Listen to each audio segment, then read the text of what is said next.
For more than 20 years, the French musicologist Patrick Kersalé has worked around the world studying traditional music of different regions and cultures. In 2006, he started to explore the ancient musical instruments of the Khmer people of Cambodia. To study these instruments, he relied mainly on the images of temples, the objects found in excavation, and the stone writings.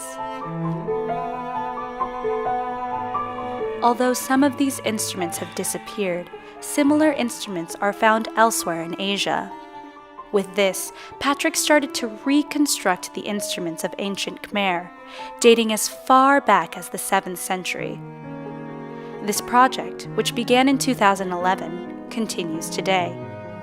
Most of these instruments are rebuilt in Cambodia, employing both local, traditional instrument makers.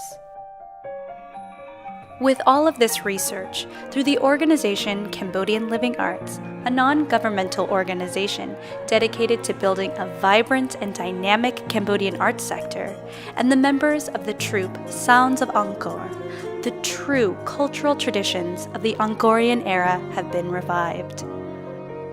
Today, we are proud to present these instruments and the music that inspired and entertained Khmer people for over a millennium and a half, as part of a unique program of Cambodian Living Arts called Plai Pika, designed to provide more job opportunities to local artists. The troupe performing today is amongst a new generation of artists, bringing these musical traditions back to life unlike any other. We offer you the privilege to join us on this journey through 15 centuries of the sounds of Angkor.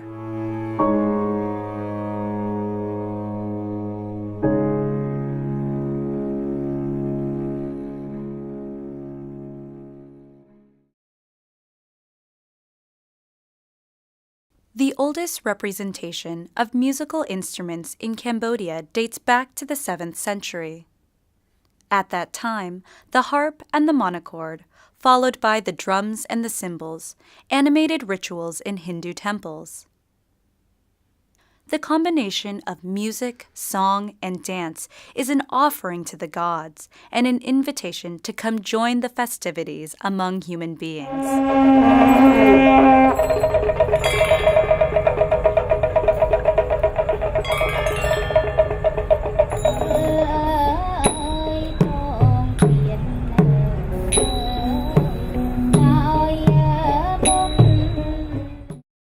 As we move to another bas-relief of the 7th century, you can see a ceremony of purification of a character representing the soon-to-be king.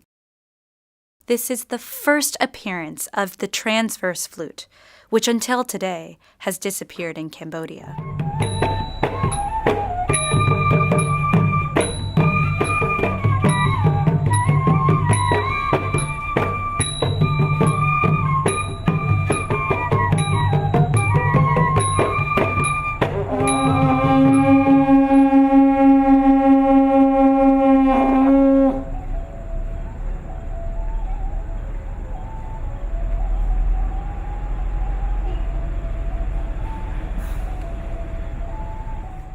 In the 12th and 13th century, under the reign of King Jayavarman VII, the builder of Bayan, court music was played by women. The ensemble consisted of harpists, zither players, percussionists, singers, and dancers.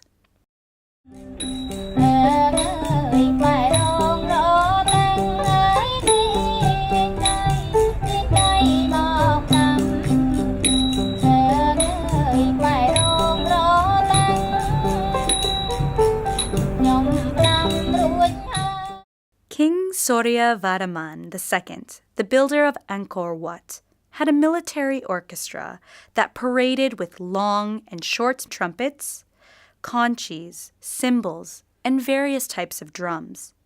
All of these instruments have been rebuilt to play a music inspired by ritual orchestras from Nepal and Tibet in order to cleanse the path of unwanted spirits.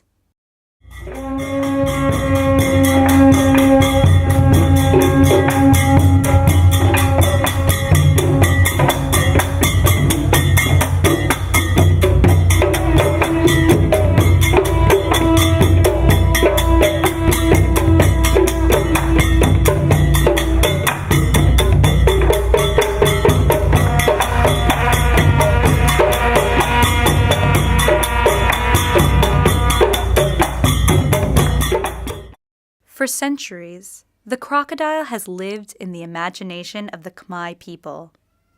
For a number of decades, the musicians used to play crocodile-shaped zithers, but it's now a part of the past.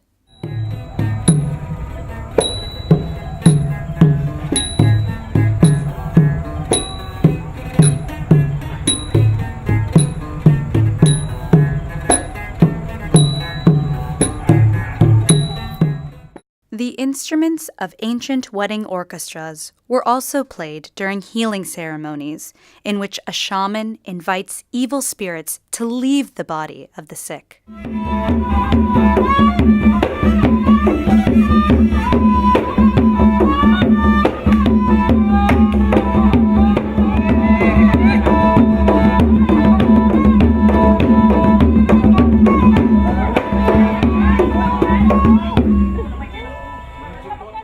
Smote, a form of Cambodian poetry, is best described as a chant, probably developed in the 16th century.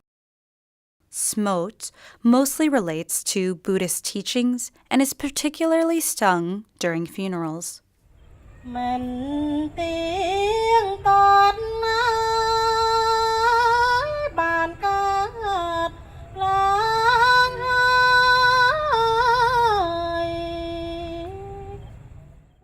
The instruments of the funeral ensemble called Kantrongming are depicted on the 16th century bas-reliefs of Angkor Wat.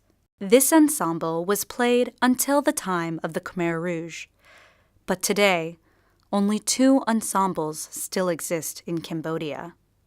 That is why this show is an opportunity to share it with you and the world.